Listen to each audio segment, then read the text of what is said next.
প্রিয় দেশবাসী, প্রিয় ভাই বোনেরা, আসসালামু আলাইকুম।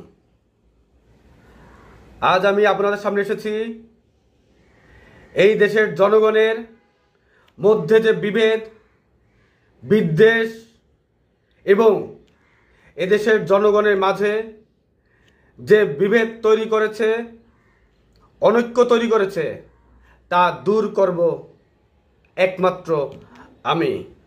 মহান রাব্বুল আলামিন যদি চায়, এই দেশের অনৈক্য তৈরি করে এদেশের 18 কোটি জনগণের মাঝে ঐক্য গড়ে তুলব।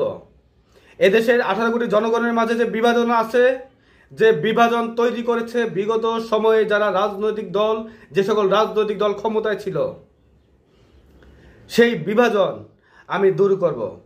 কারণ আমি বিশ্বাস করি, বিভাজিত জাতি, বৈষম্যহীন জাতি কখনোই দেশকে এগিয়ে নিয়ে যেতে পারে না, দেশের উন্নতি হয় না। প্রিয় শিক্ষার্থী, তরুণ প্রজন্ম, তোমরাই হচ্ছ এই দেশের ভবিষ্যৎ। এদেশের সকল দুর্যোগে জনগণের উপর অত্যাচার, নিপীড়ন যখনই হয়েছে, তখনই তোমরা এসে রাজপথে নেমেছ। তোমরা রক্ত দিয়েছ, শহীদ হয়েছ, আন্দোলন করেছ, জেল জুলুম করেছ। সাধারণ জনগণ তোমাদের সাথে ছিল। তোমরা দেশের সকল 18 কোটি জনগণকে তোমরা মুক্ত করেছ।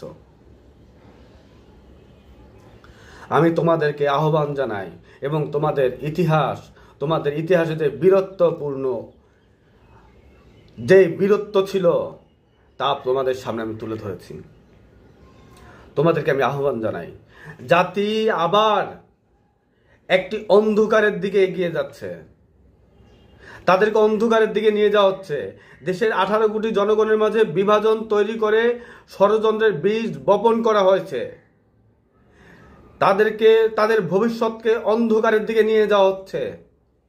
এই জাতিকে, এই বিভাজনকে মুক্ত করতে হবে। জাতির মাঝে যে অনৈক্য তৈরি করে ষড়যন্ত্রের মাধ্যমে অনৈক্য তৈরি করা হয়েছে, তা দূর করতে হবে। যেই ধর্ম দোহাই দিয়ে, যেই গণতন্ত্রের দোহাই দিয়ে দেশের জনগণের সাথে প্রতারণা করা হচ্ছে, সেই প্রতারণার জাল তোমাদেরকে নিয়ে আমরা একসাথে ছিন্ন করে এই দেশে শান্তি প্রতিষ্ঠা করব। এই দেশের জনগণের মধ্যে সুখ শান্তি নিশ্চিত করব, জনগণের নিরাপত্তা নিশ্চিত করব, বাংলাদেশকে একটি সুখী দেশ